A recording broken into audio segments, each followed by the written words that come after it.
to Holiday Gift Ideas. My name is Gayla Zoes, and I'm with Robin Lacrimosa. She's the Life Care Coordinator from Kimbrough Law, and we are here to share some ideas for holiday gifts for the older folks on your list. Now, I know sometimes older adults can be notoriously difficult to buy for. When you say, "What do you want for Christmas?" They say, don't get me anything. I already have everything. But that's really not an option. So what do you do?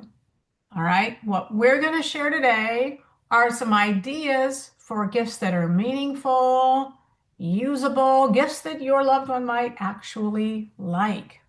All right. But before we do that, I would like to talk a little bit about getting in the holiday spirit. So, Robin, show us what you've done to get in the holiday spirit. Here I am. So I'm Robin Lacrimosa. I'm the care coordinator at Kimbrough Law. I've been working in the field of aging for longer than I'd like to acknowledge. But to get ready for today, I got my elf glasses out. They are a little strange. They make me a little cross-eyed. So if I look that way, just roll with it. And then I have my Christmas shirt. I am that family that we go running. We do the gobble trots and we run at Christmas. This is from my Whoville run of last year. So I am festive and ready to go and ready to give you great ideas to have a great holiday with your family.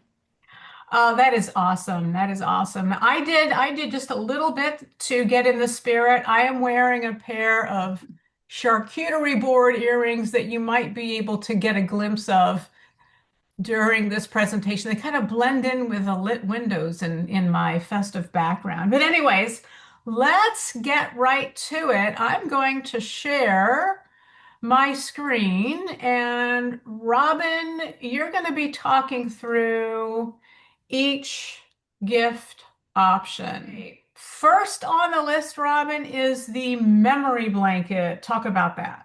Sure. So I guess let me preface this by saying that these are ideas that can work with really any older person in your home. Some of them are geared more toward folks who maybe have some memory impairment, cognitive impairment, but some of these are great for any older adult. So the memory blanket is one that I love because, first of all, older adults always cold, always looking for a blanket. I just like that the blanket is also a reminiscence, it's a memory.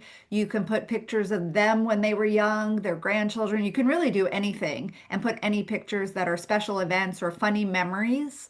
Um, and then also, if your older person has more memory impairment, is further along, then when you sit down next to them, you can have conversations about the pictures that are there. Even if it's the 30th time you're hearing that story, it's just a good way to connect, keep them warm, and make them feel loved because when they look down, they're going to see the pictures of their families.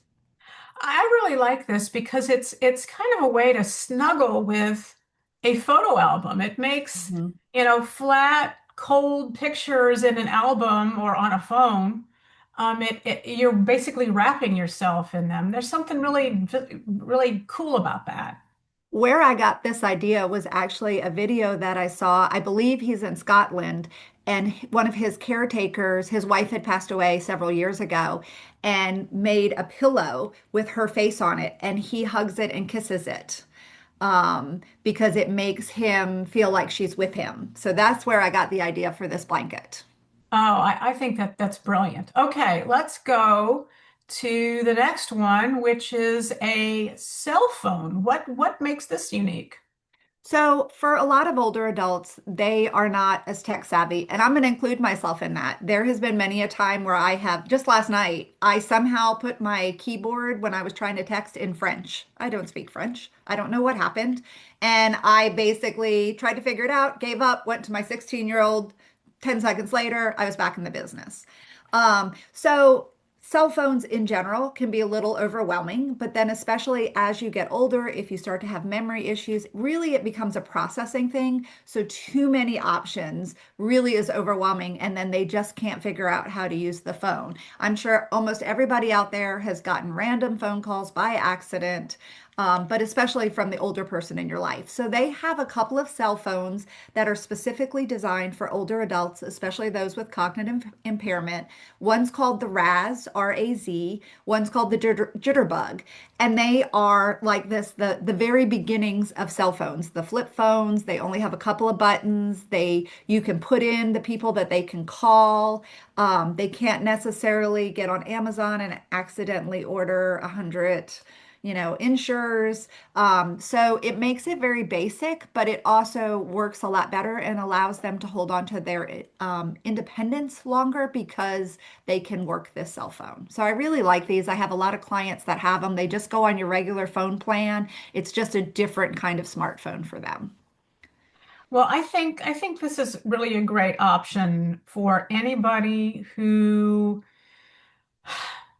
is overwhelmed by the current Mhm. technology. I mean, our iPhone, my iPhone does a lot of things, like a million things, and I think that can really be overwhelming for older adults, especially if there are cognitive issues in the equation. So I think this is a really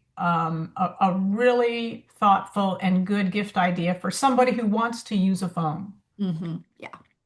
All right, next, shut the box game. What is this?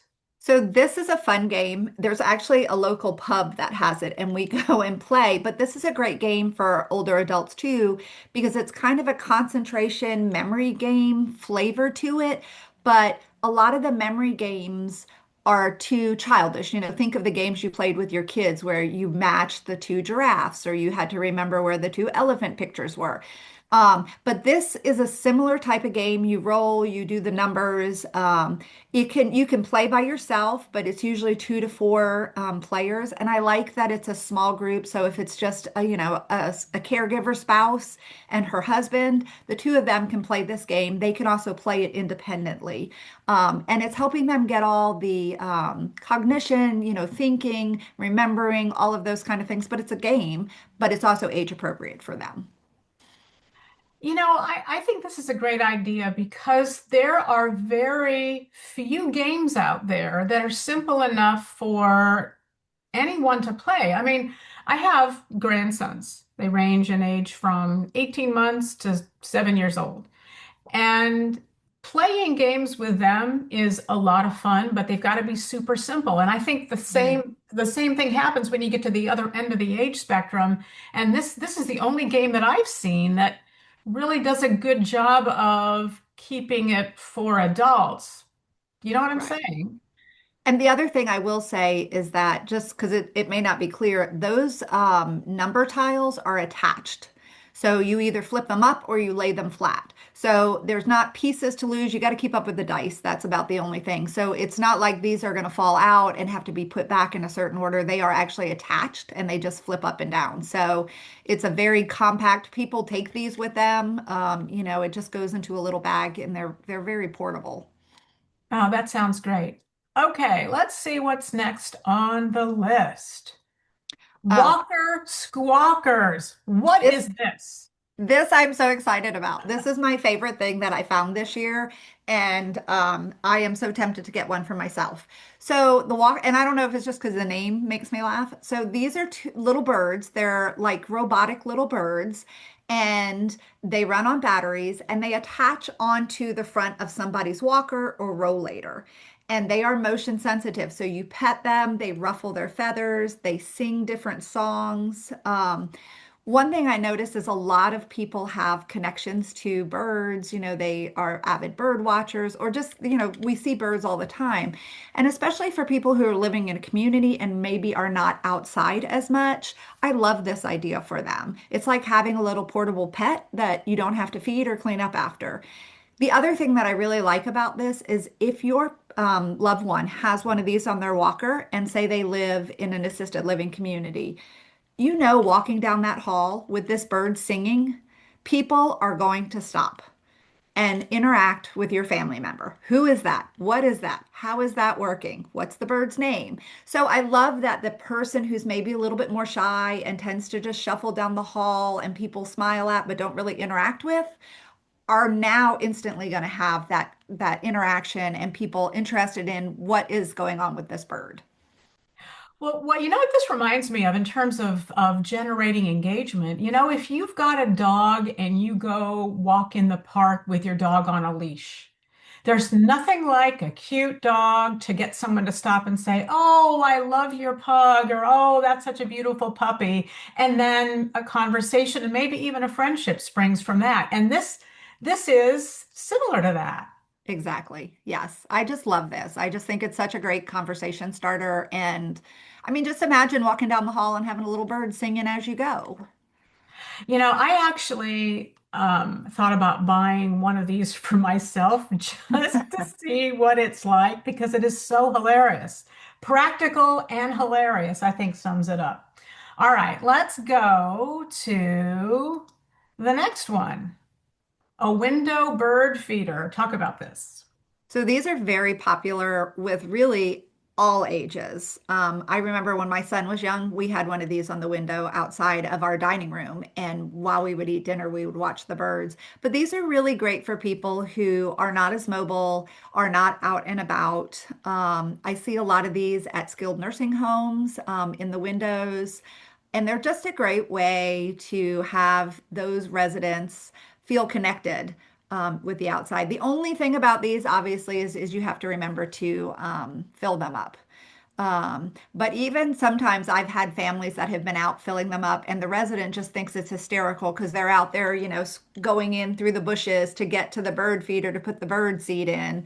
But these are really great, and it's really just something to look at, if especially if someone's bedbound, to look at besides the television.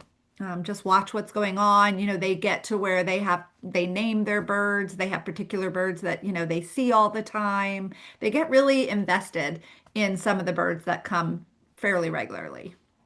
Yeah, and I think that it would also be fun, and in addition to watching the birds feed and the and people who have to refill these, another bit of drama around the bird feeder might involve Uh, the obnoxious blue jays or the bigger uh, birds who want to come in and uh, chase off the smaller birds. So there's always some bird drama, I think, in there too. yes.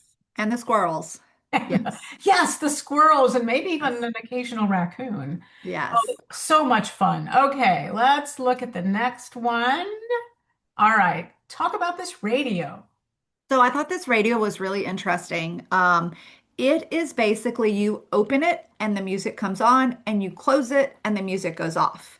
There is a volume button, but it has to be kind of set almost like you stick the pencil in to turn it up or turn it down. So it's kind of foolproof for the older adult in that there's not a bunch of buttons. What happens, same thing with the cell phones we were talking about, with the radios, there's too many buttons. Like if you look at, those of us that remember having clock radios for alarms, you have the alarm, you have the sleep, you have the AM, PM. There's all these different buttons. And so a lot of times when an older adult, especially with cognitive impairment or visual issues, tries to just turn the music on, it doesn't work, or it's too loud, or they can't get the right station. And then this particular radio comes with particular music already downloaded in it, usually the big bands, Frank Sinatra, some of the classic music that maybe they grew up listening to. But then you can also add your playlists. But I thought it was really nice because it is literally opening it to turn it on and the music starts playing and then closing it. And so that is probably a huge thing. I think a lot more adults would listen to music and like the music, but they have a hard time maneuvering around getting it started, getting it the right volume. I don't like this song. I don't like this radio station, all of those kind of things. Well, and it also has kind of a retro console kind of vibe to it, doesn't it? Yes, and they did that intentionally. I thought that was really kind of neat. It comes in a couple of different colors. And I guess I will say, I'm glad we went from the bird feeder to this. So our gifts do range in price from probably under $20. This one, I think, is the most expensive one that's on this list and is maybe $150. But they all have amazing reviews, everything that I've gotten. But yeah, I really like this idea and they say that music is one of the last connections that people can make, even when they're, quite advanced in Alzheimer's. So this is just a great gift, really for anybody. Well, another thing related to music in general that I think is interesting is that for many of us, I'm one of the youngest baby boomers. I guess you could call me a Generation Joneser. I was born in 1962. And the boomers who are, ahead of me, their music won't necessarily be Tommy Dorsey, big band. Their music's going to be Woodstock music. It's going to be music from the 60s and the 70s. And I think that's going to be so interesting for those of us who are kind of at the tail end of that to just to know that the oldies, the old people's music is like hippie music, Woodstock music. I think that's so much fun. I was talking with one of my clients about that because when I was in college and I first started working in the field of aging, like I remember, I probably still know the words to Little Brown Jug. Those of you that are old enough will remember that. But then we were laughing because, like, what I'm going to listen to when I'm in an assisted living, which is going to be great fun, is the 80s. That's my music. And yeah, so it is really interesting to look at and consider what people are going to be listening to, like what's the reminiscing music of your time. Yeah, so interesting. Well, I think this one-touch radio concept that works for people in their 70s, 80s, and 90s and up, that same concept will work perfectly for us when we're that age. All right, let's see what's next. The mini projector. Talk about this. Okay, so this one I thought was really interesting. I did not come up with this idea on my own. I saw it. But most people use these to show movies. You know, everyone loves that going out in the backyard and putting up a screen or on the fence. But what I've seen these used for, you go to YouTube, you can find all kinds of free videos, is to basically project any kind of scene that you want. Similar to people who put their, on their television, the fireplace scene and the little bit of music. You can find almost anything for these. And I thought these would be really neat, especially for less mobile people, maybe at night to, just kind of settle down. And one person actually projects like the stars and the Milky Way, and they have kind of like classical music playing in the background. There are videos in like you could do different seasons. So they have one where the leaves are all falling, and then one where it's snowing. So there's a lot of things that as people get older and they have cognitive impairment, they can't follow the plot anymore of a movie or a show. But something like that, where, I mean, we all lay out under the stars for half an hour, looking at the stars and looking for shooting stars and all of those kind of things. So you can play anything on these, but I really like the idea for folks, you can put it up on the ceiling if you want, or on the wall. And while they're laying in bed, they can be looking at the stars, or they can be, watching a deer walk through the woods. And you can have music or not have music. I just really love this idea. I think it's really like soothing and settling, but not boring. You're not just laying there with nothing to do. Hmm. That sounds divine, actually. Well, the first thing that I remember thinking when I saw this particular gift idea was for reminiscing, Hmm. like going back through all the old pictures on your Yeah. iPhone, maybe, and projecting those, or if you've got videos of things that you've done in the past. And just think about it. We have our phones, my iCloud has videos from when I first got my iPhone, like years and Hmm. years and years ago. So those, I guess, modern memories accumulated on the modern device, we've got 10, 15 years worth of that now. And that would be fun to share on a wall or a ceiling so loved ones could watch. Yeah, that's a great idea. And we've done, you could probably do that with this too, where you actually several people can hook their phones up to it. We do it, we have dance parties, me and some of my friends, and we'll all basically it has access to our playlists. So we never know what's going to come next because obviously we all have very different playlists. But you could do the same thing that you were talking about, have three or four family members, because what you think is interesting and take a picture of or a memory you want to keep is going to be completely different than what your son has on his phone. So that would be a lot of fun. Mhm. All right, next we have a collection of ideas for things to do with family. Robin, talk us through these. Sure. So these are a lot of times when you have an older adult and you have younger children, it's kind of hard to get them to connect. And whereas your older adult maybe can't really do puzzles anymore, but they could do a child age appropriate puzzle with the bigger pieces, but they're not going to want to do that on their own because they think that's childish. But then that's something they can do with their grandchildren or great grandchildren. So I was trying to think of things that basically you probably have around the house. If you have young children, it's just a way for all of the generations to be able to interact. So they can do puzzles, photo albums are great. Again, we have them less because we have our phones, but my kids are 24 and 16, and they still think it's hysterical when we pull out the old photo albums of pictures of when they were kids. They just love that. And so that's something you can do. And that's something even with someone with memory impairment can remember those older pictures. They remember their wedding, they remember those things. Coloring books. Again, doing the matching card games, that's acceptable to an older adult if they're doing it with kids. One of the things that I have on here is the fill in the blank games. And these are really funny to me. So certain generations remember all of those sayings. If the shoe fits, wear it. All of those kind of funny sayings about that we just grew up with, but the younger generation doesn't hear a lot of them. And so some of them are really quite silly, but it's something that the older adult is going to excel at, and the younger kids are going to think is bananas. Like what does that saying even mean? So I just thought it would be kind of fun to do that. It's going to be something that the older adults may excel at, whereas the younger children are not going to be as familiar with it. And then sorting. So a lot of older people with cognitive impairments, they like to sort things, buttons, Lego colors. Some of our men, we have just different boxes of screws, bolts, nails all mixed in together. And they just sit and they take all the nails and they put them in one pile and all the screws in another pile. And that's something too younger kids can do, especially if you have Legos around the house, sorting by color. That's an activity that they can all do together while you're in the kitchen trying to cook the turkey.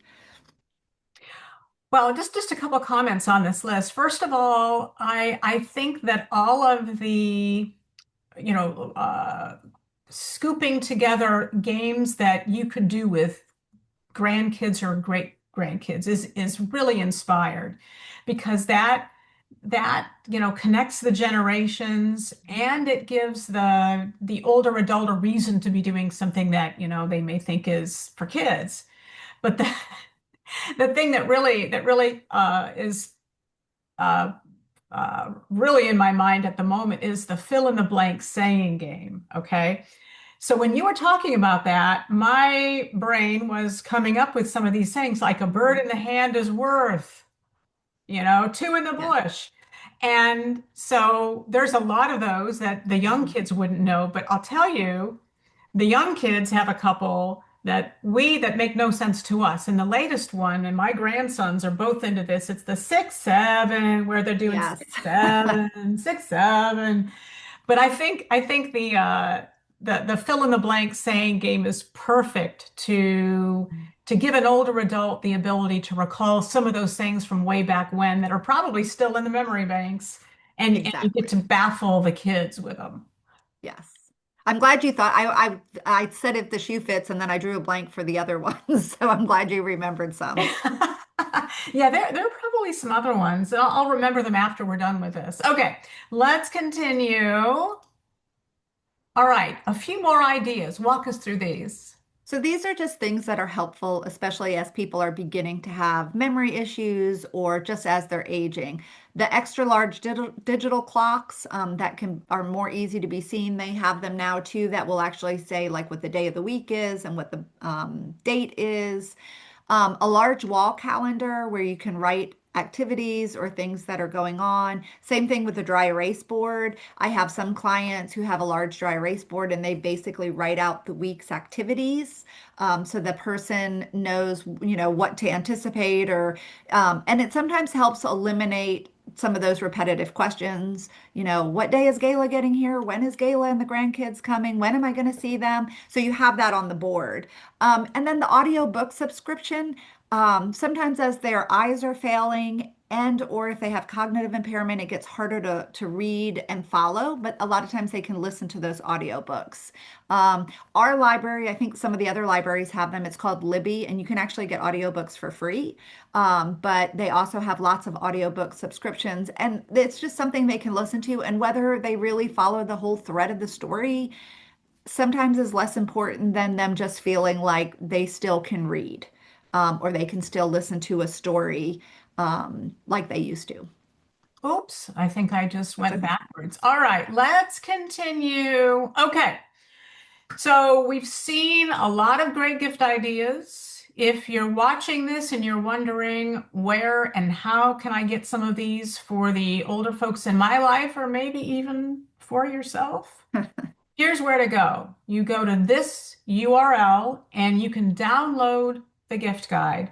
We'll ask for your name and your email address, and that's it. You just hit submit, and then you'll get an email with the gift guide. So, thank you so much for joining us. Have a wonderful holiday, everyone. Have fun shopping, and we will see you next year.